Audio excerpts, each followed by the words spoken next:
하나님께서 우리 교회를 사랑하십니다. 우리 교회가 어떻게 세워지고 우리 교회가 어떻게 되었으면 좋겠습니까?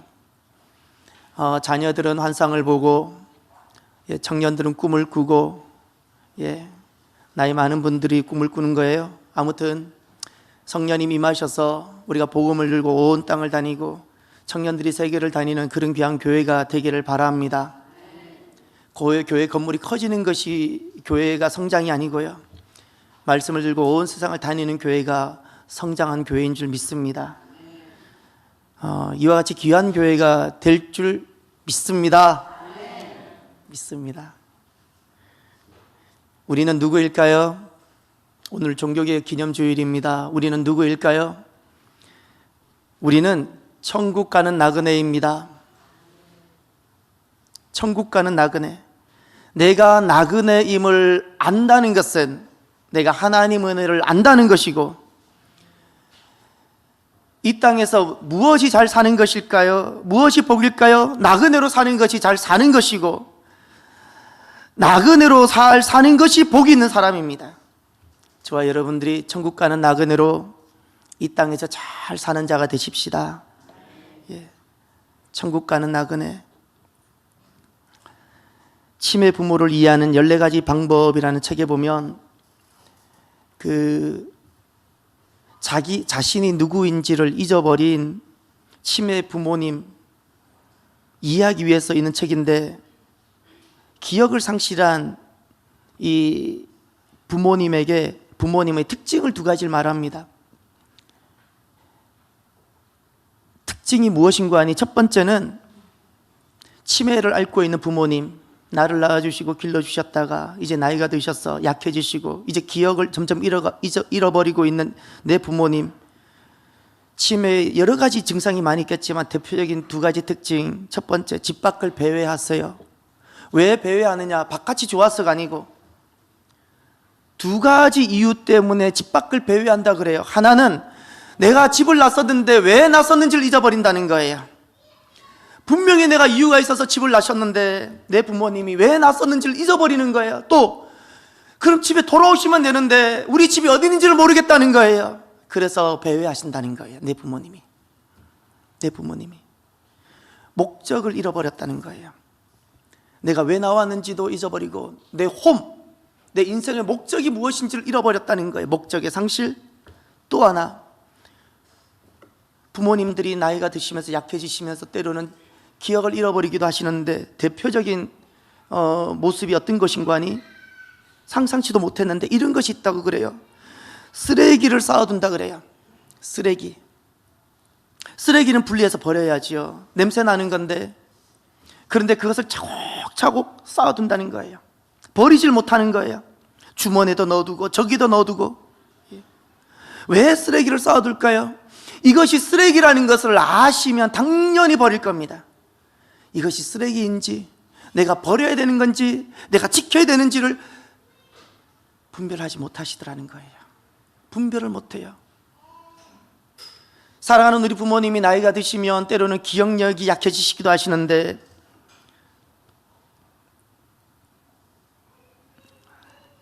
우리가 그 부모님들을 많이 이해하고 이젠 우리가 도울 수 있어야 됩니다. 부모님의 약함을 보면 마음이 아프죠? 나그네로 잊어버리는 모습이 그와 똑같습니다. 내가 나그네라는 사실을 잊어버리고 살아가는 것은, 인생이 나이가 들면 때로는 기억을 상실하고 내가 누군지도 모르고 살아가는 것과 똑같은 모습입니다. 우리가 살기는 분명히 살 겁니다. 무슨 일을 하면서도 살 겁니다. 그런데 내가 지금 오늘날 내가 왜 사는지, 내가 어디로 가는지를 모른다면 나는 살아도 목적을 잃어버린 치매 환자나 똑같습니다. 손에 잡히는 대로 이것저것 다 좋다고 품에 껴안고 산다면, 이것이 쓰레기인지 쓰레기가 아닌지도 분별하지 못하고 살아간다면, 내 몸에서 냄새가 나는 것을 나만 모르고 살아간다면, 나는 내가 나그네라는 사실을 잊어버리고 살아가는 사람이 아니겠습니까? 우리가 나그네로 살아가는 것을 기억하는 것이 왜 중요할까요? 이 모양으로 살아갈 수도 있고 저 모양으로 살아갈 수도 있는데, 왜 우리는 순례자요, 천국 가는 나그네, 곧 순례자라는 사실을 잊어버리지 말고 살아가야 될까요? 내가 나그네라는 사실을 잊어버리면 그가 남자든 여자든 아빠든 엄마든 그가 목사든 성도든 마무리가 안 됩니다. 마무리가 안 돼요. 마무리가 안 돼요. 이스라엘은 어떤 이들이었을까요? 마무리가 서툰 분들이셨어요. 성경에서 만나는 이스라엘, 그들은 마무리가 서툴었어요. 너무나도 시작은 아름다웠어요. 로마서 9장 4절에 보면 이스라엘은 어떻게 시작이 되었는가, 시작이 얼마나 아름다웠는가 하면 그들은 하나님의 양자였어요. 하나님의 자녀였어요. 영광이 있었어요. 하나님을 모시는 영광이 있었고, 언약도 있었고, 율법도 있었고, 예배도 있었고, 약속도 있었던 사람이에요. 이렇게 귀하게 시작한 사람들이 이스라엘이에요. 그런데 이들이 마무리를 해내질 못합니다. 9장 8절에 보면 육신의 자녀가 나오고 약속의 자녀가 나오는데, 왜 이 말씀을 하셨는가? 이스라엘이 내가 아브라함의 자손이라는 이 육신의 자녀에만 빠져 있었거든요. 그래서 마무리를 해내질 못해요.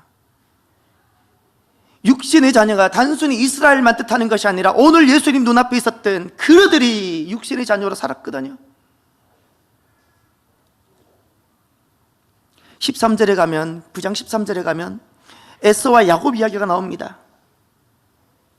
왜 이스라엘이 마무리를 해내질 못했을까요? 이렇게 아름답게 시작했는데, 이렇게 귀하게 시작했는데 왜 마무리를 못했을까요?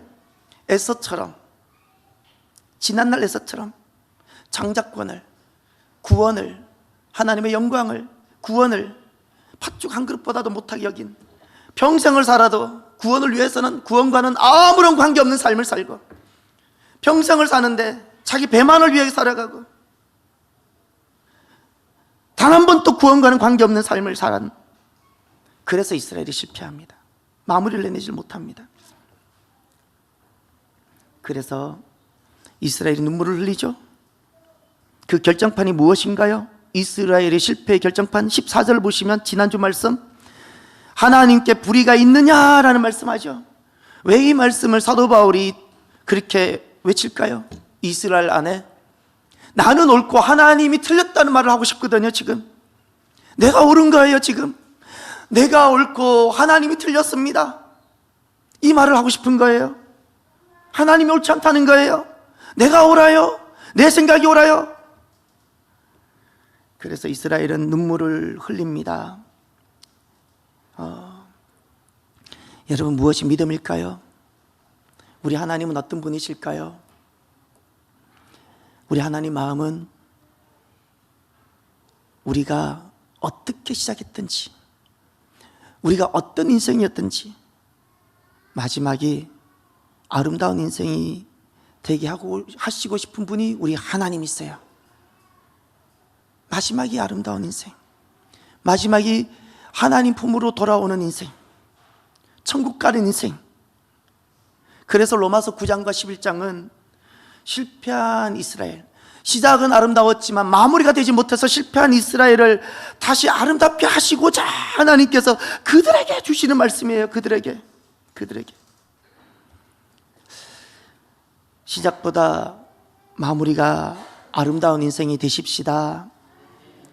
그러면 어떻게 우리가 마지막에 아름다운 인생, 하나님 품 안에서 우리가 승리하며 우리가 노래를 부르며 우리의 인생을 마무리 지을 수 있을까요? 먼저 첫 번째 아셔야 될 것이 하나 있어요. 내 인생 마무리가 어떤 모습으로 살아가든, 그가 목사든 노래하는 성악가든 어떤 사람이든 진짜 마무리가 아름다운 인생이 되려면 첫 번째 무엇을 아셔야 되는 거니? 본래 내 존재가 어떤 존재였는지를 아셔야 돼요. 내가 누구였는지를 알아야 돼. 내가 누구였는지를. 오늘 본문 25절을 보세요. 호세아의 글에도 이르기를 내가 내 백성 아닌 자를 내 백성이라, 사랑하지 아니한 자를 사랑한 자라 부르리라. 너희는 내 백성이 아니라 한 그곳에서 그들이 살아계신 하나님의 아들이라 일컬음을 받으리라 함과 같으니라. 아멘. 본래 우리가 누구였다고 말씀하세요? 하나님 백성이 아니었고 하나님 자녀가 될 만한 자격조차도 없었다고 말해요. 본래 우리가 누구였다고 말해요? 사랑받을 만한 자격조차도 없었어요. 이런 존재였어요. 이런 존재. 하나님 백성 될 만한 자격도 없었고 사랑받을 만한 존재도 되지 못했던 우리. 더구나 29절을 보세요. 이렇게 말씀하세요. 또한 이사야가 미리 말한 바 만일 만군의 주께서 우리에게 실을 남겨두지 아니하셨더라면 우리가 소돔과 같이 되고 고모라와 같았으리로다 함과 같으니라. 아멘. 원래 우리가 어떤 존재였는가 하니 하나님 은혜가 아니었으면 우리가 오늘 어떤 모양으로 살아갈지라도 좀 잘난 것처럼 살아갈지라도 우리는 실은 소돔과 고모라와 별반 차이가 없었고 그렇게 우리는 망하고 말았을 거라는 겁니다. 소돔과 고모라와 같은 존재. 우리는 세상을 보고 많이 놀라지요. 이번에도 지난날 10여 년 전, 한 20년 전인가요? 있었던 화성 연쇄 살인범이 밝혀진 것 같아요. 우리가 여러 가지 일들을 보고 많이 놀라지요. 왜 놀라지요? 나는 꼭 그렇지 않으니까 이렇게 생각해요. 나는 아니니까. 우리는 자꾸 내가 누구였는지를 잊어버리고 살아가요. 내 본래의 모습. 나는 저 범죄자와 나는 다르다고 생각을 하고 살아가요. 주중에 한 분이 제게 목사님이 100여 년 전 우리 모습이라고 사진을 보내주셨어요. 이렇게 저는 그 사진들이 너무너무 좋아요. 왜 저는 이렇게 옛날 사진 보면 이렇게 은혜가 되는지 모르겠어요. 왜 소를 보고 옛날에 달구지 구루마라 그랬는데 그걸 보면 이렇게 은혜가 되는지, 초가집을 보면 왜 이렇게 편안한지 그 사진을 보는데 다 그런 사진을 다 모아두고 싶어요. 그냥 어디에. 대부분 그 당시에 오셨던 선교사님들이 기록이에요. 다 선교사님들이 오셔서 남겨놓고 우리는 잊어버리고 있는데 그 모습이 다시 우리를 기억해내 주게 있었어요. 그 사진을 보면서 많이 놀래요. 어떤 모습에 제가 놀랄까요? 지게 지고 있는 우리 어르신 할아버지들의 모습에 제가 놀랐을까요? 어떤 모습에 제가 놀랐을까요? 여러분 혹시 다큐멘터리 그 아프리카라든가 아마존 어떤 정글 다큐멘터리를 다루는 프로그램 혹시 보신 적 있나요? 문명이 들어가지 않는 곳 촬영하면 그분들이 그 입으신 옷이 참 별로 없잖아요. 그런데 100여 년 전에 이 땅에서 우리 아버지의 아버지들 또는 아버지 할아버지들이 할머니들이 우리가 있었던 이 땅이 어땠는가 하니 우리가 몸이 다 안 가려졌어요. 죄송하지만 이게 그대로예요. 우린 지금 고상한 것 같죠? 우리가 그랬어요. 죄송하지만 우리가 몸이 다 안 가려졌어요. 전 어릴 때 기억해요. 왜 어렸을 때는 머스마들은 그렇게 바지를 다 벗겨놓고 돌아다니겠는지. 우리 남자들 어릴 때 바지 안 입혔잖아요. 어머니들 배고프다 그러면 어머니들 젖 주었잖아요. 길에서도 차에서도. 우리가 오늘날 세계 10대 강국이에요. 모든 분야에 대단한 나라가 됐어요. 우리가 지금 굉장히 고상해진 것 같아요. 70년 전, 정확하게 70년 전 우리나라는 지금 이디오피아보다도 못한 나라였고요, 소말리아보다도 못한 나라예요. 아프가니스탄보다도 못한 나라였어요. 우리가 누구였는지를, 우리는 마치 원래 우리가 오늘날 원래 이런 모습이었다고 생각을 하고 살아가요. 아니, 위험한 착각이에요. 우리가 원래 누구였는지를 잊어버리면 그 사람은 마무리가 안 됩니다. 마무리가 안 됩니다.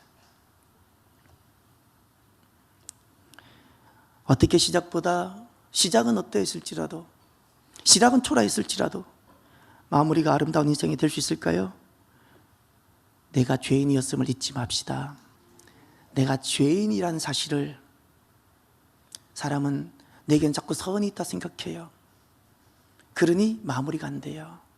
내가 선이 있다고 생각하니 하나님이 잘못된 거예요. 이제는 내가 죄인이라는 사실을 잊지 맙시다. 이 죄인이라는 것은 죄가 조금 있다는 뜻이 아니에요. 내게는 가망이 없는 존재라는 뜻이고요, 내가 여기까지 온 것은 전적인 하나님 은혜뿐이었다라는 고백입니다. 죄가 조금 있다는 뜻이 아니에요. 나는 가망이 없는 존재고, 내가 아무리 무슨 일을 해도 나는 가망이 없는 존재고, 내가 여기까지 온 것은 전적인 하나님 은혜라는 이 고백. 그래서 여기에는 한 가지만 있어요. 감사와 찬양뿐이 없어요. 감사와 찬양만 있는 거예요. 내가 죄인입니다라는 이 고백에는요, 다른 어떤 것도 없어요. 불평? 아니요. 그는 죄인이 아니란 뜻이에요. 하나님이 죄인이란 뜻이에요. 내가 죄인입니다라는 이 진실된 고백에는 모든 것이 감사하고 하나님만을 높이는 찬양만 있을 뿐이에요. 우리가 살아가면서 실패가 있지요? 실패가 있었다고, 눈물이 있었다고 낙심하지 마십시오. 지난날 우리 하나님께서는 시작은 아름다웠지만 실패했던 이스라엘을 다시 아름답게 하시기를 원하셨고 하셨어요. 그 하나님께서 오늘 우리들을, 실패가 있었던 우리들, 시작은 아름답지 못했을지라도 하나님은 우리를 아름답게 하시길 원하시는 분이십니다. 우리는 얼마든지 아름다워질 수 있어요. 마무리를 아름답게 할 수가 있어요. 저와 여러분, 오직 내가 죄인이었음을 기억하고요, 하나님 은혜를 붙잡는 은혜 인생이 되시기를 바랍니다. 하나님 은혜, 죄인에게 베푸시는 그 긍휼, 그 긍휼을 의지하는 긍휼의 그릇이 되는 저와 여러분이 되길 바랍니다. 그럼 두 번째, 어떻게 우리가 마무리를 아름답게 이제 해야 되는데 어떻게 해야 할까요?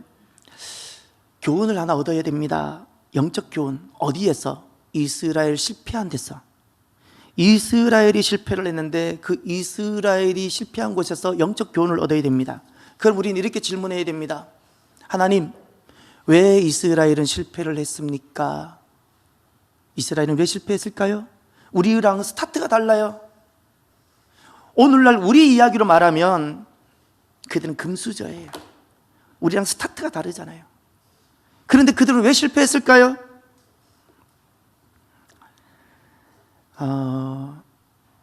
하나님께서 이스라엘에게 어떤 은혜를 주셨는가를 보십시오. 참 감격스러운 은혜를 주셨고 오늘 이 은혜를 우리에게도 주세요. 먼저 24절을 보세요.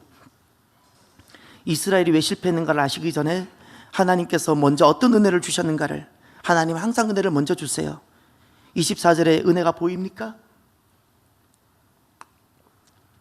이 그릇은 우리니 곧 유대인 중에서뿐 아니라 이방인 중에서도 부르신 자니라. 하나님이 부르세요. 긍휼로 부르세요. 긍휼의 그릇으로 부르세요. 하나님의 자녀가 될 만한 자격도 없는데 불러주셨어요. 내 자녀라고 불러주셨어요. 사랑받을 만한 자도 되지 못하는데 내가 너를 사랑한다고 불러주셨어요. 하나님이 불러주셨어요. 감사하지 않나요? 이 은혜가 있었던 거예요. 이 은혜, 하나님 불러주셨어요. 자녀라고 불러주셨고 내가 너를 사랑한다고 불러주셨어요. 또 어떤 하나님 은혜가 있었나를 보십시오. 27절을 보십시오.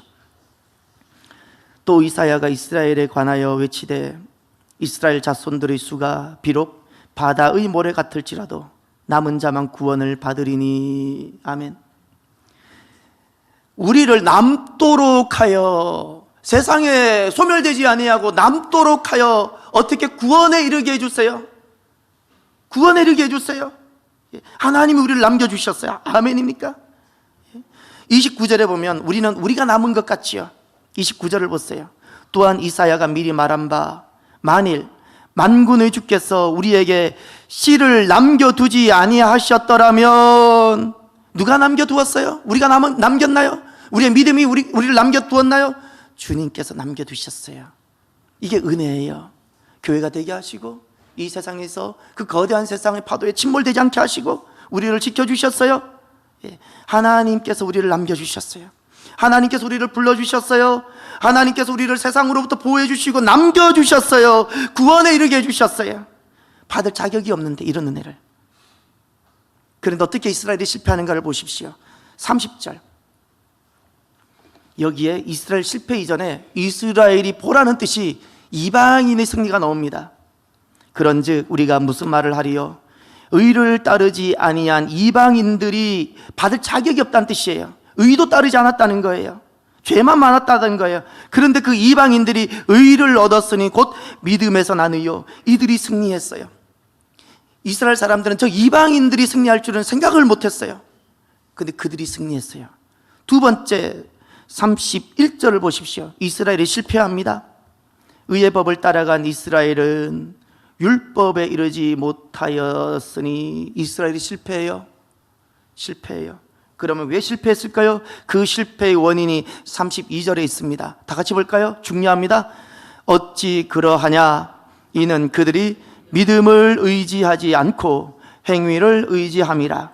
부딪힐 돌에 부딪혔느니라. 아멘. 왜 실패했냐고요?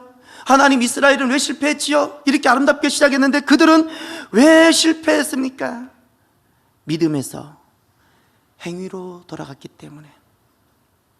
믿음에서 행위로 돌아갔다는 뜻은 도대체 무엇입니까? 믿음이라는 것은 철저하게 하나님의 은혜의 기초 위에 서는 거예요. 모든 것, 가정이든 자기 인생이든 직장이든 모든 것, 하나님 은혜 위에 서서 살아가는 것이 믿음이에요. 하나님 은혜예요. 모든 것은 은혜의 기초예요. 행위란 도대체 무엇인가? 자기 선의 기초예요. 자기 능력의 기초에서 살아가. 내가 한번 살아가 보는 거예요. 내가 살아가 보는 것. 세상에서는 이것이 당연해요. 그런데 그것이 이스라엘을 실패하게 합니다. 세상에서는 당연한 것이고 세상에서는 마땅한 것인데 하나님 은혜를 버리고 자기의 선을 더 의지한 그것, 내가 옳은 대로, 내 선이 중요하기 때문에 내가 옳은 대로 행하는 그것이 결국 그 아름답게 시작했던 이스라엘을 실패하게 했습니다. 이스라엘의 실패는 무엇과 똑같은 거 아니? 아담과 하와의 실패하고 똑같습니다. 아담과 하와의 실패를 기억하십니까? 그 나무 열매 하나 따먹은 것이 뭐 그렇게 대단한 것인가요? 여러분 서리 안 해보셨나요? 꼭 안 해보신 것처럼 앉아 계시네요. 여기 서울에 사셨던 분 빼고 저처럼 저기 지방을 배경으로 두고 있는 분들 서리 해보셨지요? 지금도 곧 서리 내리는데 제가 그래도 착하게 살았잖아요. 어렸을 때 할머니 집을 갔는데 수박이 그렇게 먹고 싶은 거예요. 근데 그 수박이 저기 있었어요. 제가 그래도 착한 사람인데 저 수박을 먹으면 안 되는데 하면서 수박을 떼가지고 죽으라고 달려서 저 멀리까지 진짜 멀리까지 갔어요. 수박을 품에 안고. 그런데 그 수박이 왜 그렇게 무거운지 모르겠어요. 그렇게 수박을 몰래 하나 떼가지고 멀리 가가지고 숨이 헐떡헐떡거리면서 드디어 앉아서 수박을 이 수박 쪼개는 게 이렇게 힘든지 몰랐어요. 방법이 없더라고요. 수박이 안 쪼개져요. 안 쪼개져. 어떻게 수박을 그냥 확 해서 쪼갰는데 허예요. 괜히 죄만 짓고 먹지도 못하고 놔둘 걸. 그냥 먹지도 못하고 죄만 짓고 평생 서리했던 그 추억만 남고. 예, 별로 서리는 안 해봤는데 그거 괜히 해가지고.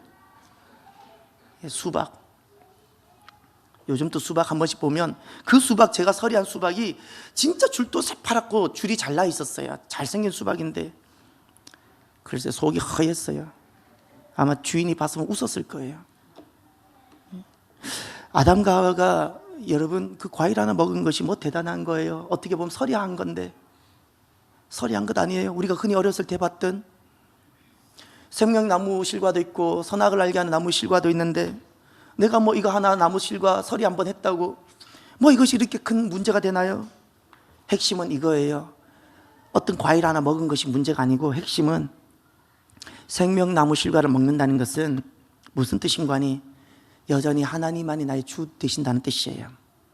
하나님만이 내 인생의 선이 되십니다 라는 고백이고요. 선악을 알게 하는 나무의 실과를 먹는다는 것은 이제 내가 하고 싶은 대로 한번 해보겠다는 거예요. 내가 주라는 거예요. 내가 하는 것이 옳다는 거예요. 하나님 좀 계셔보라는 거예요. 이것이 선악과예요. 선악과. 여러분 아담과 하와의 실패하고 지난날 이스라엘의 실패하고 똑같아요. 그런데 이 실패를 자세히 살펴보세요. 정말 엄청난 화성에서 범죄를 일으킨 그런 어떤 사람처럼 엄청난 어떤 거예요? 지극히 작은 건데 엄청난 거예요.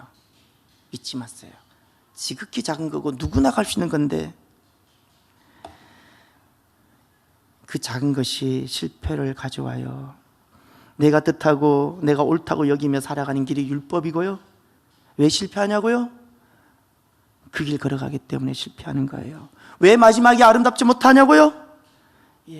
은혜를 버리고 율법으로 돌아갔으니까. 그래서 33절을 보십시오. 다 같이 봅니다.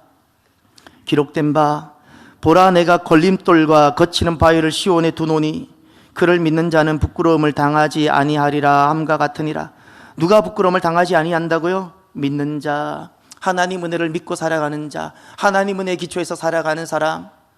그가 지금은 어렵고 힘들지라도 마지막에 누가 부끄러움을 당하지 않는다고요? 믿음으로 사는 사람. 이 말씀은 역설적으로 하나가 복선으로 깔려 있어요. 행간에 숨어 있어요. 무엇인가요? 누가 부끄러움을 마지막에 당한다는 거예요? 믿음으로 행하지 아니하고 자기 선으로 나의 의로 신앙생활하고 내가 주가 되어서 내가 하고 싶은 대로 살아가는 그 사람, 마지막에 어떻게 된다고요? 부끄러움을 당한다 그랬어요. 마지막에 부끄러움을. 저와 여러분들이 마지막에 승리하는 저와 여러분이 되기를 바랍니다. 오늘은 종교개혁 기념주일입니다. 교회는 아름답게 시작했습니다. 성령님 임하셔서 많이 배우지도 못한 제자들이 사도가 되고 온 세상을 변화시키고 이 믿음이 시작돼서 로마까지 흘러갑니다. 로마의 창과 칼이 복음을 막질 못해요. 그 카타콤에서 부모가 자녀를 낳고 그 자녀가 또 자녀를 낳아가면서, 그러면서 그들은 믿음을 지켜냅니다. 승리합니다. 결국 로마가 도리어 회복이 되고 그곳에서 놀라운 믿음의 역사가 펼쳐집니다. 곳곳에 교회가 세워집니다. 그런데 그 놀라운 믿음의 역사와 전통을 가지고 변질되기 시작합니다. 아름다움을 잃어버립니다. 교회가 믿음에서 율법으로 돌아갔습니다. 그래서 종교개혁자들이 하나 깨달은 바가 있어요. 그들은 종교개혁을 하고 싶어서 한 것이 아니고 신앙의 본질로 돌아가려고 했던 건데 왜 우리가 변질되었냐라는 거예요. 이렇게 아름답게 시작했는데 왜 변질되었는가? 두 가지를 이야기합니다. 두 가지. 하나가 오직 은혜, 오직 은혜.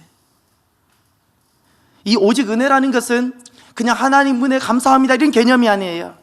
하나님으로부터 공급되어지는 것이 모든 것이 은혜인데 위로부터 오는 거에 땅으로부터 오는 것이 아니에요. 위로부터 오는 것, 신령한 것인데 이것이 결국 나를 살게 하는 것이고 이것이 구원이에요. 결국에는 여기에 구원이 있어요. 이것이 진리예요. 땅에서 살아갈지라도 진리는 위로부터 오는 거예요. 이것을 지켜내는 거예요. 왜 오직이냐고요? 이것을 지키라는 거예요. 타협하지 말고 내 목숨보다 더 귀한 것을 여기라는 거예요. 지켜내라는 거예요. 위로부터 오는 것은 지켜내라는 거예요. 근데 또 한 가지 종교개혁자들이 깨달았어요. 교회의 타락을 보고 변질을 보면서 오직 믿음을 외쳤어요. 왜 오직 믿음을 외쳤을까요? 내가 날마다 새로워지지 아니하면 어제는 그렇게 위대한 역사를 써갔을지라도 오늘 변질되더라는 거예요. 오늘 변질되더라는 거예요. 그래서 종교개혁자들은 자기를 개혁하는 심정으로, 내 신앙을 개혁하는 심정으로 오직 믿음을 외쳤어요. 이것은 뭐 어떻게 하자는 것이 아니에요. 이것은 내가 날마다 새로워지지 아니하면, 오직이 붙은 이유는 결단이 아니고요, 오직이라는 것은 날마다 새로워지지 아니하면 우리의 믿음은 자전거 패들링처럼 계속해서 발을 딛지 아니하면 변질됩니다. 변질됩니다. 그래서 오직 믿음이에요. 오직 믿음. 여러분, 우리의 믿음이 자리하는 이 땅에서 우리의 믿음이 자리하고 성장하는 딱 두 자리가 있어요. 하나가 오직 은혜의 자리입니다. 오직 은혜. 주님께로부터 오는 그 모든 소명, 은혜, 구원, 천국, 영생, 이것을 지켜내는 거예요. 내가 망하면서도 지켜내고 내 목숨보다 귀하게 여기고 지켜내고, 그냥 은혜가 아니고 잊지 마세요. 오직 은혜예요. 은혜는 누구나 원하지만 오직 은혜가 안 돼요. 오직 은혜. 오직 은혜여야 내 믿음이 자리합니다. 또 하나, 언제 내 믿음이 계속해서 변화의 역사로 일어날까요? 오직 믿음의 자리여야 돼요. 오직 믿음. 새로워지지 아니하면 그냥 믿음이 아니에요. 새로워지지 아니하면 변질됩니다. 어제 놀라운 역사를 했을지라도, 어제 성령의 역사를 했을지라도 오늘 우리는 얼마든지 변질될 수 있습니다. 여러분, 저와 여러분들은 영적 새로움과 영적 변화를 위해 오늘 나는 어떤 새로운 시도가 있고 어떤 자기 개혁이 있습니까? 저는 말씀을 준비하면서 종교 개혁자들을 떠올려 보았습니다. 존 후스, 마틴 루터, 제빈 글리, 존 칼빈, 그 외에도 여럿 있으십니다. 누구는 화형 당하셨어요. 누구는 교회로부터 정죄를 당하고, 누구는 막이라는 소리 들었고 외로운 싸움을 했고, 그들은 철저하게 고독한 길을 걸어갔습니다. 수많은 타협이 들어왔어요. 이제 그만하면 됐다고 오라고. 죽도록 힘들 때가 있었어요. 스스로 약해지는 순간도 있었어요. 내가 이 길 걸어가는 것이 옳은 것인가라는 회의도 들었을 겁니다. 근데 그들은 결국 승리하셨고 마지막에 아름다운 사람이 되셨고요. 그 자리에 결국 지금 우리가 있는 거예요. 우리가 있는 거예요. 우리가.